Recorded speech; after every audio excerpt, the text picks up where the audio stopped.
So I'm on my way to work and I'm actually leaving on time for once. Usually I end up leaving like 10 minutes late and it's kind of pushing it. So I'm actually leaving on time, but I wanted to leave early because I want to try to go to Starbucks and get a Frappuccino because I had one in the airport when we were on our way to Mexico and it was so good. So I'm going to swing by and see if I can get one without being late.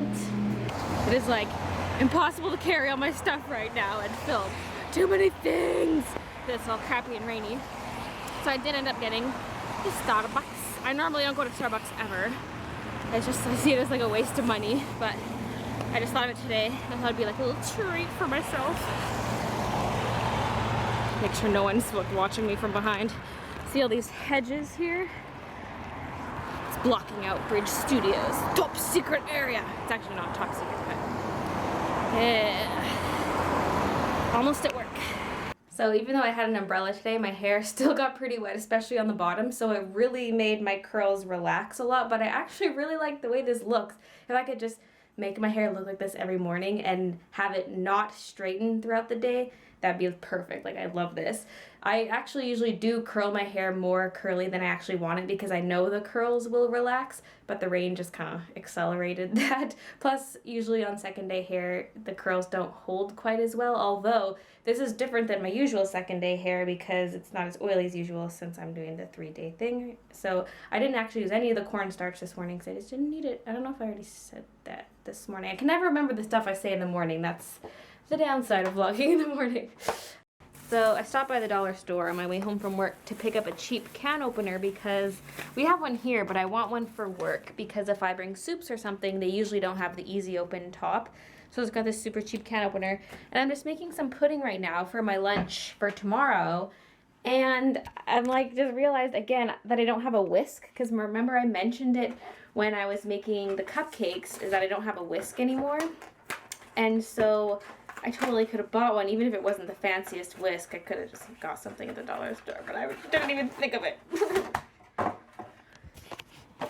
Anyways, I'm just making some basic vanilla pudding just as kind of a treat to have in my lunch at work.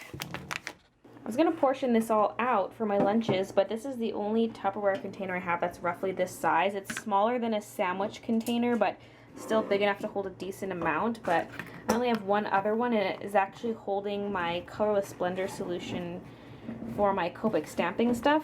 So I'm just gonna use just this one, and then I'll just refrigerate this, and then I'll have to refill this container tomorrow night or something. I really need to get more Tupperware containers though. I have like none left.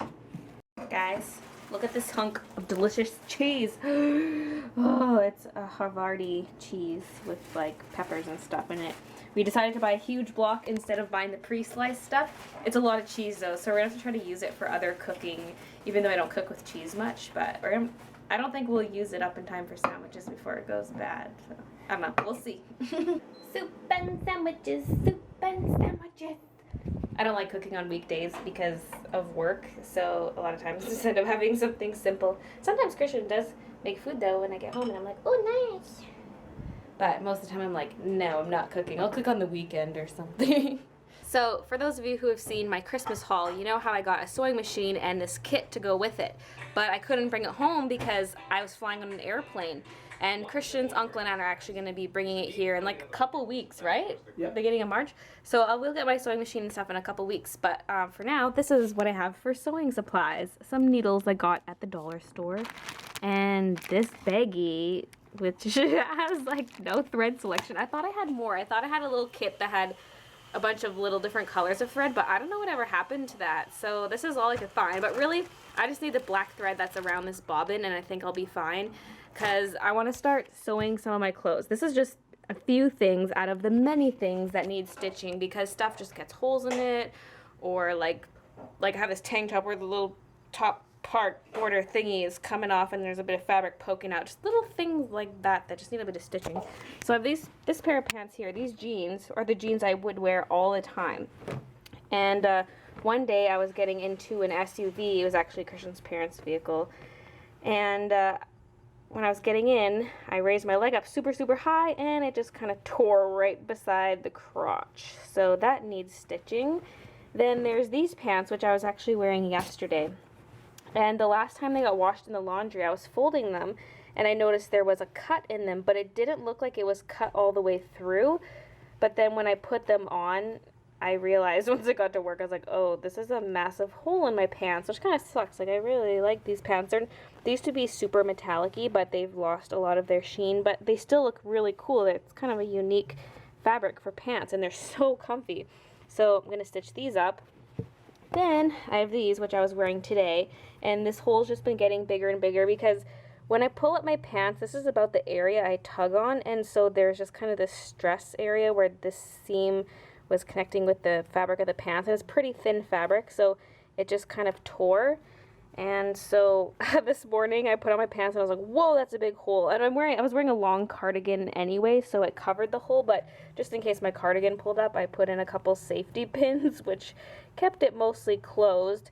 And so I'm going to stitch these three things tonight so I just have more pants, because pants are kind of my limiting item of clothing. Everything else I have tons of. So I'm going to try to stitch these by hand, and that's what I'm going to be doing for the rest of the night. Exciting. Technically I have one more sewing item, a measuring tape.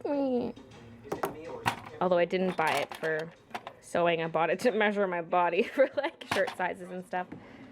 2 pairs down, 1 to go. Look how pro I am at sewing crotch holes. That was sarcasm. So the pants I was wearing yesterday had a hole in them. The pants I wore today had a hole in them. And I just realized the pants I'm wearing right now, well, I didn't just realize. I mean, I've always known about this hole, but I just kind of realized the irony of it. There's 2 holes in the pants that I'm wearing right now. Jesus. Too much to sew. And there's way more things that I still haven't sewed yet that need sewing. It's crazy. Thank you. I finally just got done replying to all the PMs in my Baylee Creations inbox. I've been neglecting it for just over a week. So I had, I think, probably about 10 messages I had to reply to, and a lot of them were pretty lengthy replies. So finally got through with that, because I shouldn't have left them that long. I feel bad. Someone messaged me like over a week ago, and I'm like, oh my god, I haven't even replied to them yet. They probably think I ignored them. But yay, productiveness. Got that done. Yep, it's 10 minutes to 11. That's super late for me to be editing my video, but Jacob is here and we're having a good chat about TV shows and such. So yeah, I gotta get editing this. I'm gonna go to bed. So thanks for watching, and I'll see you guys tomorrow. So people were suggesting that I use cornstarch or baking powder or something for my hair. I didn't go with the baking soda because I was kind of Googling the difference between the cornstarch and the baking soda, and some people said baking soda like made the dye come out of their hair or like faded their hair color or something. I don't know. It just seemed like cornstarch was the better way to go, so I picked up the